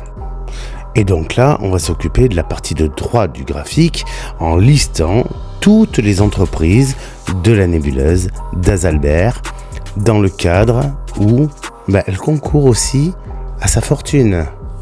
Voilà. Donc, les entreprises du groupe Azalbert, j'appelle ça un groupe, moi, on va tout faire, vous allez voir. Donc, Azalbert, c'est PAC, IT Prêt, Domaine du Normandou, Esquire, SDAUG France, SCI de l'Hermitage, Chopper Union France, SNC Parking Bas, Lovert, Antibes les Pins, Société d'aménagement Antibes les Pins, ACR, SARL, ACR Gutenberg, IPRET. Tu parles. Société Investissement et Gestion 35, Profession Amiante, Société Investissement et Participation, Société d'Aménagement Jardin de Repas, SCI de Marquisa, SCCV Onde Résidence des Caroles, SCCV Résidence du Lac, SCI Mob, E2 Cossad, Essor Développement, Square Real Estate, qu'on retrouvera bien plus tard d'ailleurs, SCI E2 JCH, Boaz Guyane, parce qu'il achète en Guyane aussi des terrains, SARL Reval Imo 3 et Reval Imo 2, SCI Pastel Capital, SCI Guyanaise de développement hôtelier, voyons, SCI du Capitole, SCI GESFAM, que l'on connaît, François Group, bien sûr, PCIM Immobilier, SCI Capital Investissement, Société de Participation, AS2, SCI Paria Cabo, Sofontro, SCI Sina, que des sociétés civiles immobilières, Ecofield Consulting, ACR Mas Loubier, Études Production Organisation EPO, Dial Once France, SARL LF Fort Saint-Louis, Courtois SA, SARL LF Selonguet 1, Énergie Selonguet, SCCV Jardin de Bouconne, SARL LF Niep, Roberti Invest, LF PSL2, SARL LF Selonguet 2, LF Énergie, SARL LF Arles Camargue, LF Rhône, LF 11 de Carteau, Domaine Saint-Andéol, SARL LF Deauville. Pour le groupe Lalanne, c'est Francis et Jean-Marc Governatori, bien entendu son financeur qui finance aussi Olive. Jean Franc, ce que je vous parlais tout à l'heure, François Group et les magasins Fly, et oui, ils les possèdent. Association politique, maintenant l'Alliance Écologie Indépendante, celle qui regroupe La Salle et de Biaz, dont je vous parlais il y a quelques instants. Ensuite, dans le cadre du groupe Le Maire, de la famille Le Maire, Eric, Marc, Valérie, François, Svetlana, Rock Soccer, Oxylem, Adpurvitam recombine des molécules d'enfants. SC Bodo qui a foiré. Active Soft Development, Tatis France, Turoni, SCI Paradis, SCI Avalon. Eden Édition, tenue par Rock Soccer, SCI Cuny. Les associations politiques, maintenant Force Vive, qui prévoient des programmes groupusculaires. EF, Entreprise Avenir France, donc ça c'est l'assemblée de gens de l'immobilier, des concepteurs et tout ça. Ensuite, la Société Civile Française, elle, c'est une association qui écrit des programmes pour les hommes politiques. Et notez cette information, elle est capitale. Ensuite, le groupe Claudel, donc c'est ADP, Bernard Thibault Robin, c'est le groupe BC Finance, Le Ponant, Invest Villa, Rizzi, Brothers, Scam, Domaine des Toscanes. Et dans l'association politique, ils ont Alliance du Peuple, OFS, Organisme Foncier Solidaire, Réseau Social Immobilier. Les OFS sont en relation à mettre avec Société Civile Française, bien sûr, dans le cadre de la dernière partie de la vidéo, c'est-à-dire la masse critique des gens, l'électorat de la finance. Voilà. Et enfin, le groupe Chouard, dont Détour du Val. Association, c'est Espoirique, Mouvement Constituant Populaire, Mouvement pour l'Initiative Citoyenne, article 3, la fameuse association par laquelle a débuté le RIC, tenu par Yvan Bachot. Clic-Ric, Culture-Ric, Démocratie d'abord. Label RIC, Eric France. On a fait le tour. Non, je déconne.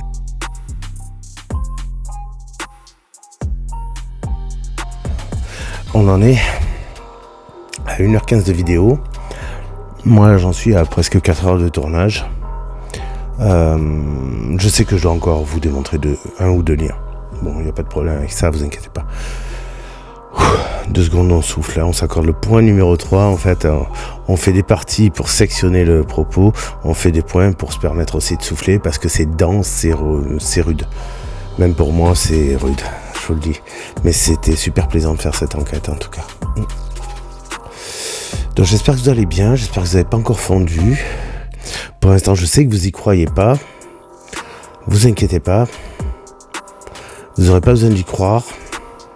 Parce que vous allez pouvoir savoir. Donc, juste un point. On sait à l'heure actuelle que Table 700, la fondation même, c'est de Biaz et Camberlin. Camberlin qui tire les ficelles par le biais d'Azalbert, qui fait des OPA sur des sociétés.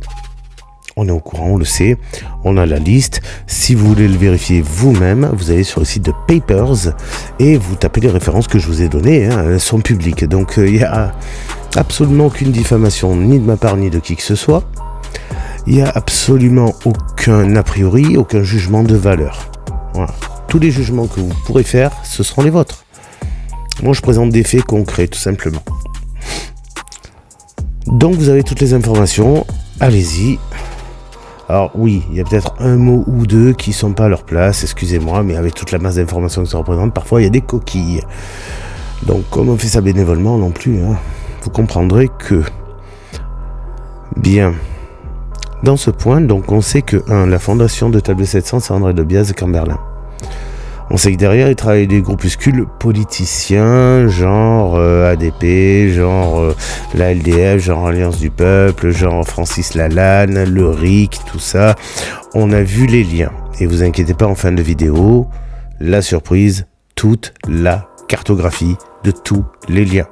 On l'a dressé, vous l'aurez en fin de vidéo, vous pourrez faire arrêt sur image, imprime écran, vous l'imprimez si vous voulez, il n'y a pas de problème. Je vous encourage à le faire, d'ailleurs c'est très instructif. On sait d'autre part que cette secte, elle agit sur plusieurs manières. Elle agit du point de vue financier par ses millionnaires, Francis Lalanne, Azalbert, Governatori entre autres. Pas que, mais ces trois-là principalement. On sait qu'elle agit sur le point de vue civil, c'est-à-dire de chaque citoyen en fonction des sensibilités. Ce qu'on appelle de l'étude d'impact sur les populations. La connaissance des publics dont je vous parlais en début de vidéo. Il y en a qui n'aiment pas les vaccins, ils sont anti-vax, donc c'est le CSI qui s'en occupe, donc Emmanuel Darn, donc Table 700. Il y en a qui voudraient beaucoup plus de démocratie directe, donc c'est le RIC, donc c'est Étienne Chouard, donc c'est Table 700, par Lalanne et par Cotens, évidemment. Il y en a, etc. Vous avez compris le principe. À chaque tranche de population, sa sensibilité.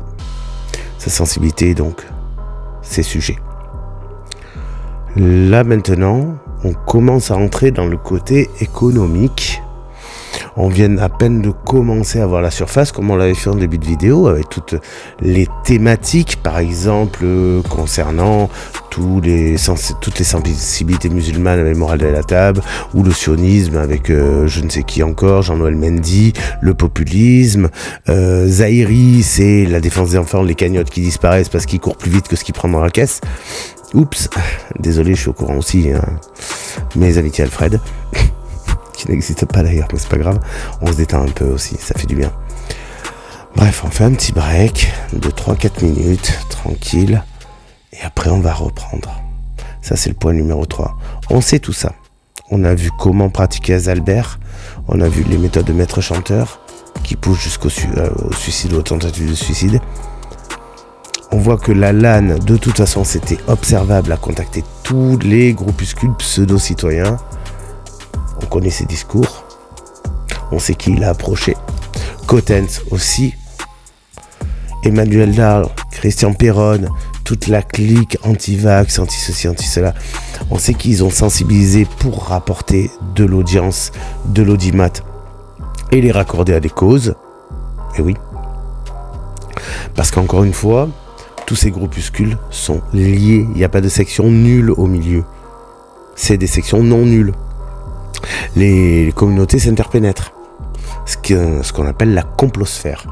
Donc ça, la vidéo que je vous fais ce soir, c'est pour comprendre la complosphère. Pour qui elle existe. Je n'ai pas dit pourquoi elle existe. J'ai dit pour qui elle existe et à quelle fin elle doit servir qui. Et on va tout comprendre comme il faut.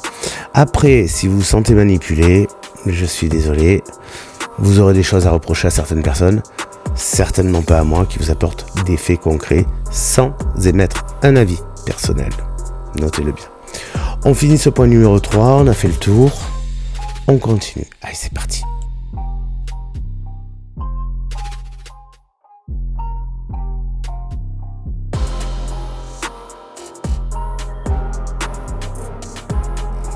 Bon, vous vous rappelez, je vous ai dit, la salle connaît André Debiez, mais pas que. Fioril du CNT aussi. Vous savez, l'opération Rond Vert, la con qui a eu lieu il y a quelques temps. Et comme par hasard, Fioril, le CNT, c'est aussi Alliance Révolutionnaire qui s'était cassé la gueule dans Marty Luganda. Bien sûr, puisqu'ils se sont alliés. Donc si c'est Marty Luganda, qui connaît la LAN, et donc qui connaît Cotens, et donc qui est table 700. Le lien est vite fait.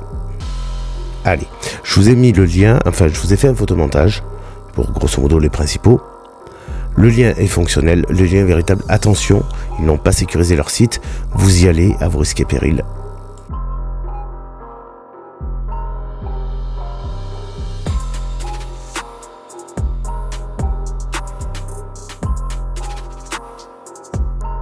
Voilà, donc vous avez la source. Vous avez le lien en haut, hein, marqué en rouge, il est barré de rouge parce que HTTPS n'est pas sécurisé, donc voilà. Autrement, allez-y, vous avez le nom, vous pourrez aller le voir.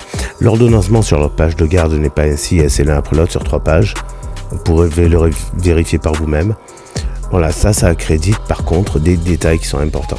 Maintenant, ce qu'on n'a pas encore dressé, c'est le rapport entre cette table 700 et la loi. Comment on établit de la loi quand on est un mouvement sectaire? Eh bien, on se sert du tissu social français. On se sert des croyances, on se sert des gens de pouvoir qui sont croyants, on utilise leur sensibilité. Et c'est ce qu'on va voir par le biais de toute la nébuleuse Le Maire, de toute la nébuleuse Claudel, qui sont aussi des personnages publics, attention, il n'y a pas de diffamation, encore une fois, ce sont des personnalités publiques qui se sont affichées, affirmées, qui ont vraiment mis leur tête en avant, et voilà. Et Rock Soccer également qui en fait partie, voilà, c'est dans ce cadre-là qu'il interagit. Et on va remonter, spoiler, vous savez jusqu'où ? Ministre de l'Urbanisme et Assemblée nationale. Voilà jusqu'où on va remonter. Parce que ce dont je vous parle depuis le début de la vidéo, c'est la mainmise de toute la complosphère organisée autour de Table 700 sur les terrains français par le biais de la loi Laglaise qui met en place des organismes fonciers solidaires, des SCI. Alors ça soulève la question de comment la loi Laglaise a-t-elle été produite. On va voir ça de suite. La loi Laglaise en 2 secondes, c'est lorsque les promoteurs deviennent aussi les intervenants auprès de l'État, de manière à leur amener un bail locatif, amphithéotique, alors que vous avez acheté votre terrain, c'est-à-dire la dissociation du terrain et du bâti, tout simplement. Ici, je vous ai mis donc l'encart du texte donné à l'Assemblée nationale sur la loi Laglaise. Évidemment, vous avez le numéro de proposition de loi, vous êtes grand, vous pouvez aller le chercher, vous avez la référence, c'est le principal, voilà. La question, c'est qui a remis le rapport Laglaise à Julien de Normandie, dire le ministre de l'Urbanisme de l'époque. Eh bien, c'est le député Jean-Luc Laglaise. La question à se poser maintenant, c'est qui a remis ce rapport à Jean-Luc Laglaise ? Alors, la réponse, qui a remis le rapport à Jean-Luc Laglaise ? Je vous l'ai donné tout à l'heure. Je vous l'ai dit qui concourait. Jean-Luc Laglaise a nommé une commission d'experts interterritoriaux de manière à pouvoir avoir un point de vue sur l'état des territoires français et de fait d'organiser la fondation des OFS.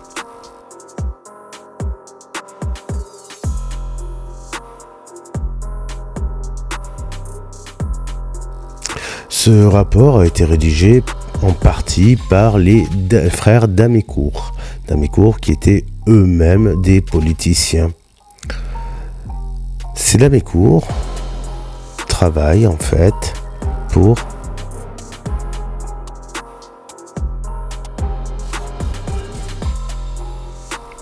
la société civile française, dont le président est Gérard Iltis, sous lequel travaille Éric Lemaire, qui est le président de la section économie et territoire de cette association politique.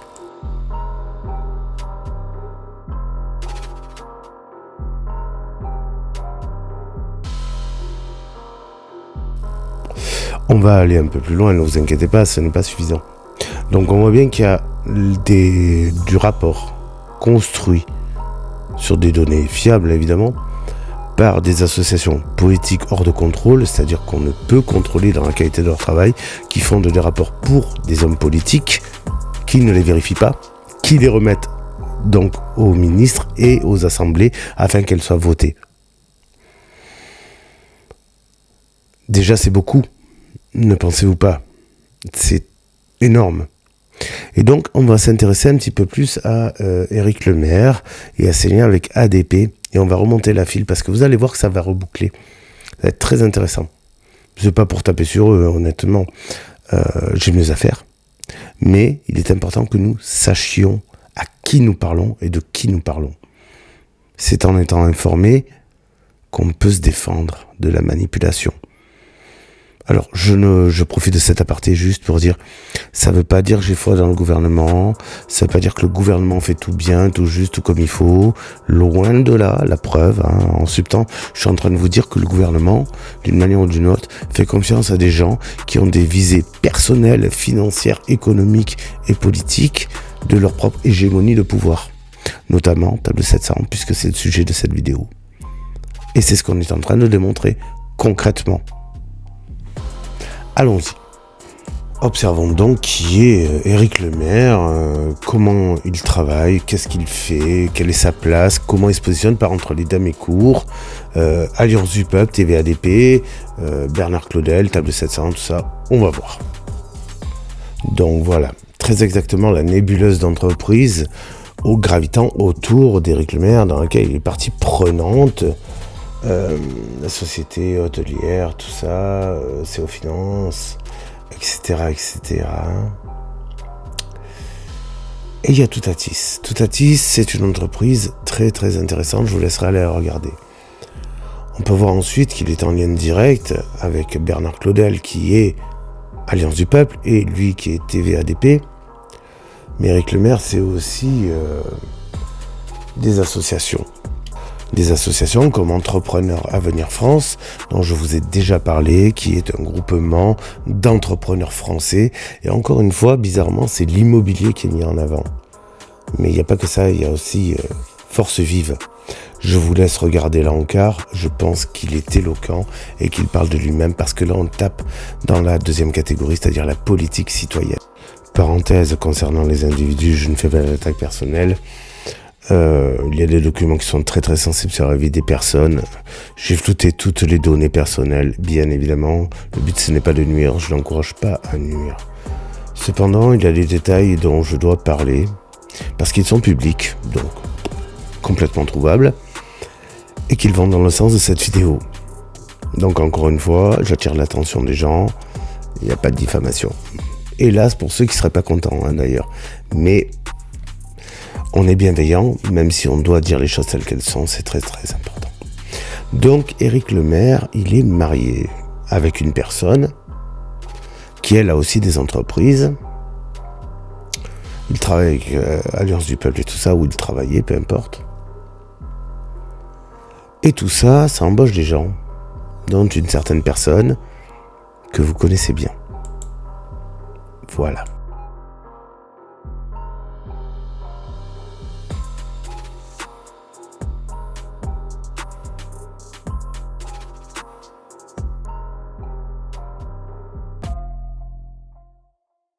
Rock Soccer, c'est maintenant qu'il arrive, je vous l'avais promis, un guest star de cette vidéo. Donc là aussi, vos recherches, nom de la société, vous marquez les noms, vous êtes sur le site de Papers, vous verrez ce que vous trouverez, et vous trouverez Monsieur Rock Soccer, qui travaille donc avec Valérie Lemaire, avec Éric Lemaire, dans tout le cas de la nébuleuse Lemaire, dans l'immobilier, en plus de ces éditions de revues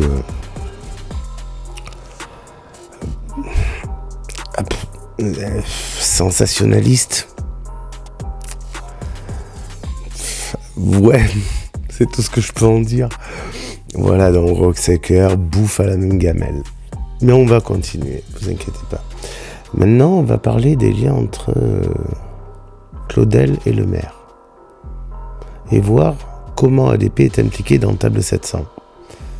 C'est très intéressant, vous allez voir. Donc il s'agit là d'une quadruple nébuleuse en fait. Vous avez la nébuleuse Lemaire, la nébuleuse Valérie Lemaire, vous avez la nébuleuse Bernard Claudel, la nébuleuse Christophe Fiamma, qui est le nouvel intervenant surnommé Caribouman. Et ça a beaucoup d'importance, vous allez voir. Donc Éric Lemaire, c'est le dirigeant de ActiveSoft Development, qui fait le développement informatique.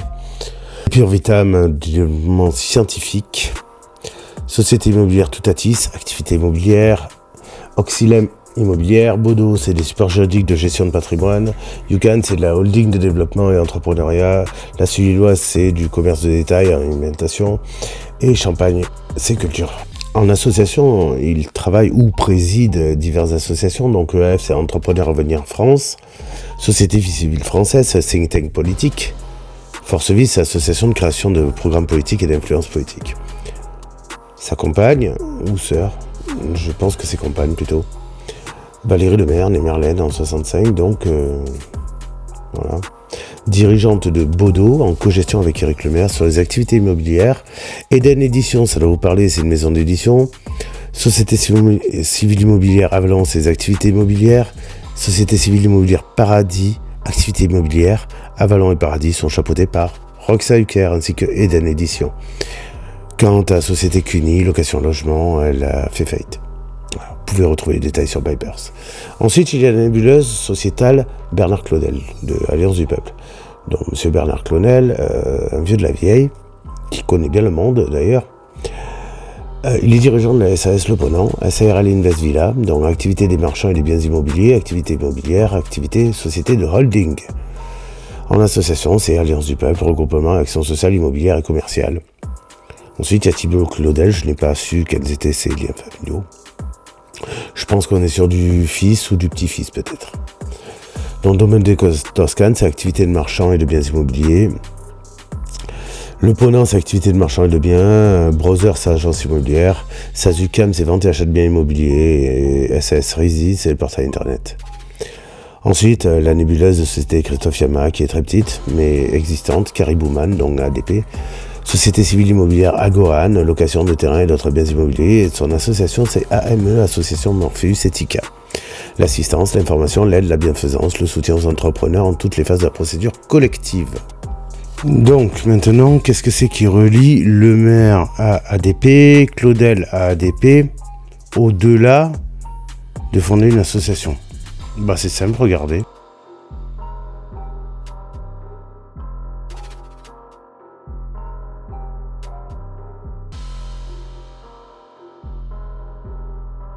Et donc une nébuleuse d'entreprise, évidemment, de Bernard Claudel.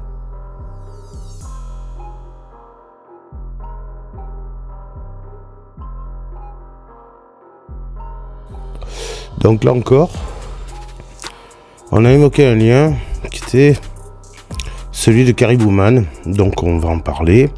Juste avant ça, je vous montre la nébuleuse des liens entre les personnes au niveau de Alliance du Peuple et son raccordement avec les accointances Laglaise qu'on a vu précédemment et ses liens avec Table 700, De Bias, Camberlin et compagnie. Tout ça, c'est cadeau, c'est pour vous, évidemment, les liens sont pas dans la description en fait. Ils sont sur internet, consultables publiquement.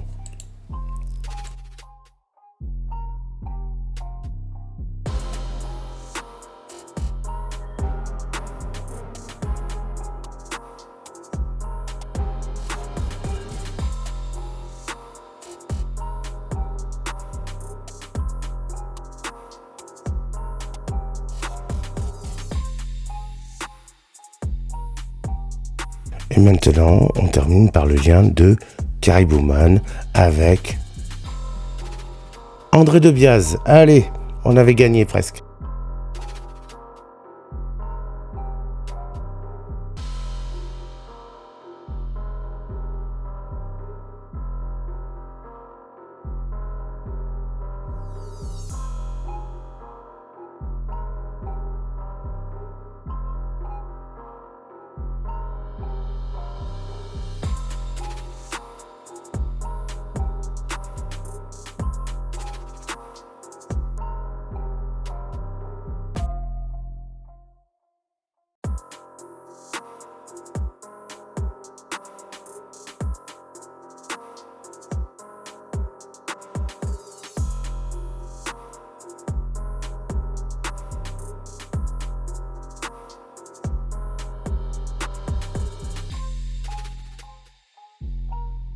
Et on pourrait me dire finalement, après tout ça, Table 700, ADP, la loi Laglaise, la mutualisation des avis, la cristallisation de la complosphère, elle a bien un but ultime, celle de soumettre économiquement les individus par le biais des territoires en émettant de la loi complètement arbitraire.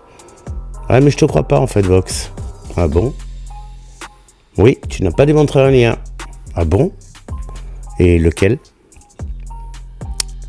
Celui qui unit Camberlin à toute la clique, finalement, contractuellement, conceptuellement, sa présence en même temps, dans un même lieu avec d'autres. Si, ça a été démontré par plusieurs liens, oui, mais il faudrait souder tout ça. Non, comme disait un de mes bons amis, votre manque de foi me consterne. Allez, je vous donne ça.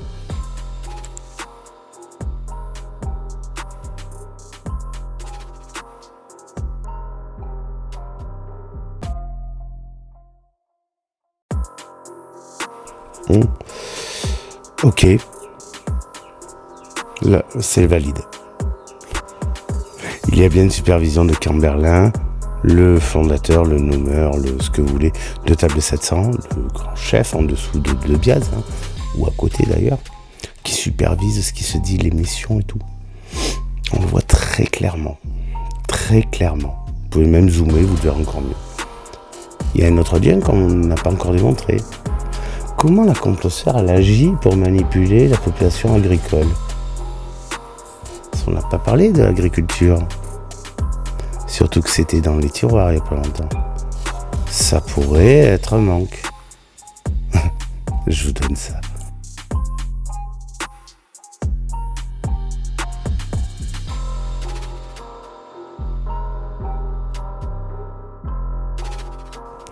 Et donc, on en arrive à la phase finale, la conclusion.